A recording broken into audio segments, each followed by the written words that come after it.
يا من يرى يا من يرى مد البعوض جناحها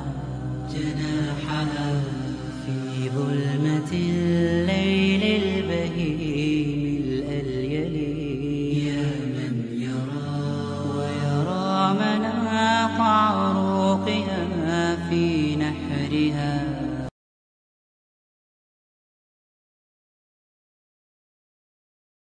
الله أكبر الله أكبر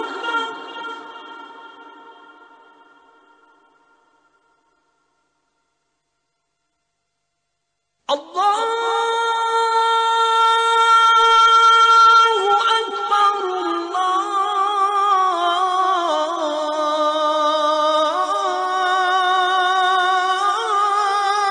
الله أكبر. Bismillah, wa salatu wa salam à Rasulullah. Jusqu'à présent, les hommes des sciences, ils ont trouvé plus que 1000 informations scientifiques. C'était déjà dans le Coran, ça fait plus que 1400 ans avant ça. Il y a un livre à l'Université de Paris qui s'appelle Gloire à Dieu, les 1000 vérités scientifiques du Coran. Un autre livre qui s'appelle Ceci est la vérité, les hommes de science face au Coran. Notre frère suisse converti à l'islam, il va nous parler aujourd'hui, Inch'Allah, d'un nouveau miracle scientifique dans le Coran concernant la viande du porc. Au nom de Dieu, le tout clément, le tout miséricordieux. Aspect scientifique de la prohibition de consommer la viande de porc. Allah exalté soit-il, dit dans le Saint-Coran, dit, dans ce qui m'a été révélé, je ne trouve d'interdit à aucun mangeur d'en manger que la bête trouvée morte, ou le sang qu'on a fait couler, ou la chair de porc, car c'est une souillure, ou ce qui, par perversité, a été sacrifié à autre qu'Allah. Quiconque est contraint, sans toutefois abuser ou transgresser, ton Seigneur est certes pardonneur et miséricordieux. Sourate les Bestiaux, verset 145. Vérité scientifique. La science a découvert certains aspects des interdits de la législation islamique qui a pu protéger ses fidèles durant des siècles avant l'invention des microscopes. Ainsi, la science réussit-elle à comprendre que les bactéries se reproduisent dans les corps morts et notamment dans le sang. De même, la science comprit que les souillures qui se regroupent dans la viande de porc sont intraitables. Le porc est donc un refuge pour les microbes, des bactéries et des virus qui transmet à l'homme et aux animaux. Certains de ces bactéries et de ces microbes sont propres au porc, tels que la dysenterie balantidienne, le Trichinella spiralis, le Taenia solium, la cysticercose. Par contre, certains autres microbes et bactéries sont des zoonoses qui comprennent des types de fièvre, le Fasciolopsis boschi en Chine et l'ascarie. Quant à la dysenterie balantidienne, elle se propage souvent de façon épidémique chez les éleveurs de porcs et ceux qui les côtoient, tel que ce fut le cas sur l'île de l'océan Pacifique suite à une tempête qui dispersa les crottes de porc.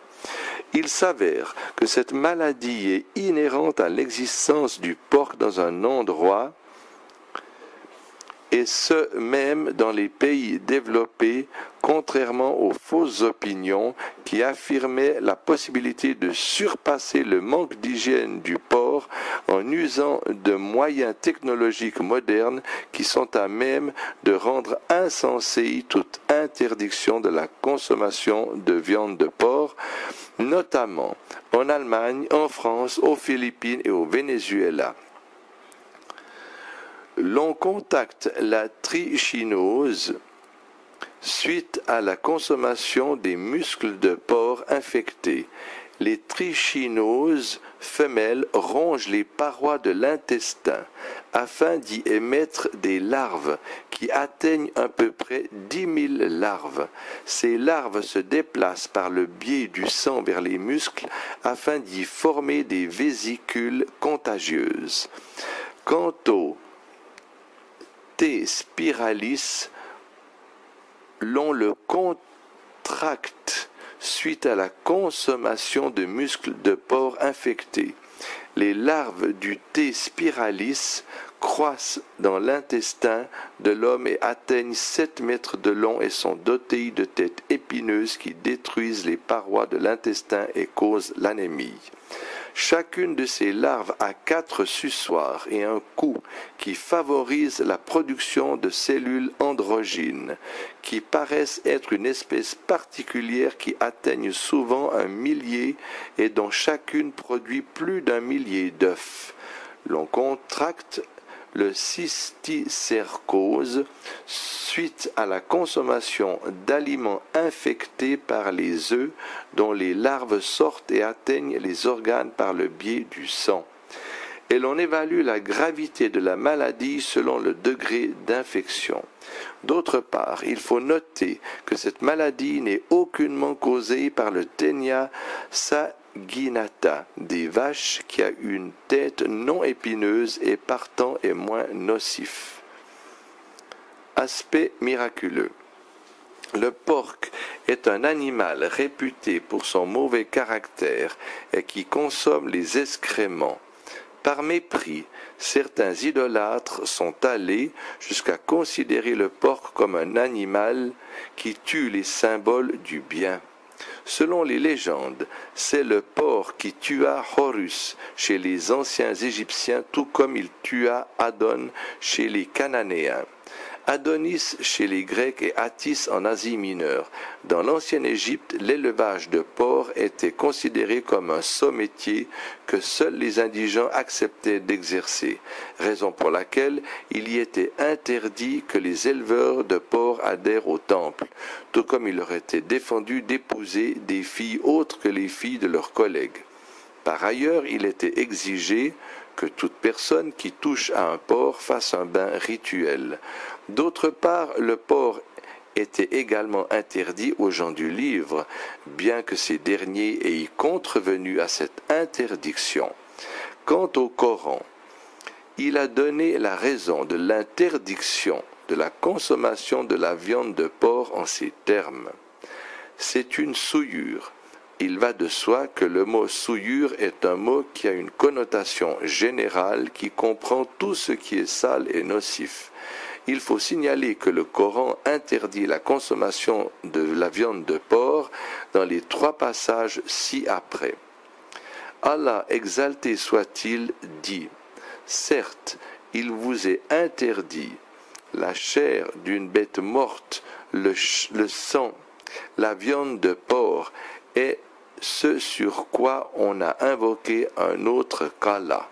Il n'y a pas de péché sur celui qui est contraint sans toutefois abuser ni transgresser, car Allah est pardonneur et miséricordieux. Sourate numéro 2, la Génisse, verset 173.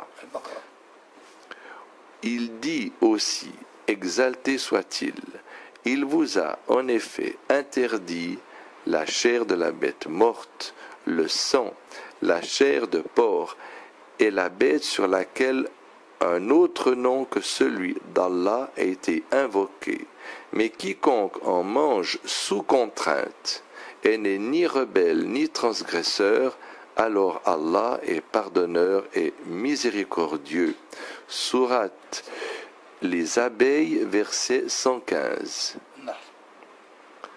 Il dit enfin, exalté soit-il, vous sont interdits la bête trouvée morte, le sang, la chair de porc, ce sur quoi on a invoqué un autre nom que celui d'Allah, la bête étouffée, la bête assommée ou morte d'une chute ou morte d'un coup de corne est celle qu'une bête féroce a dévorée, sauf celle que vous égorgez avant qu'elle ne soit morte.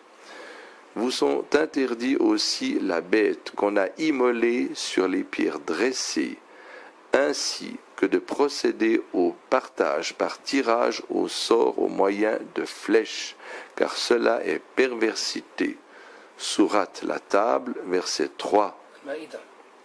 Cette interdiction de la consommation de porc englobe tout ce qui est consommable, y compris la graisse.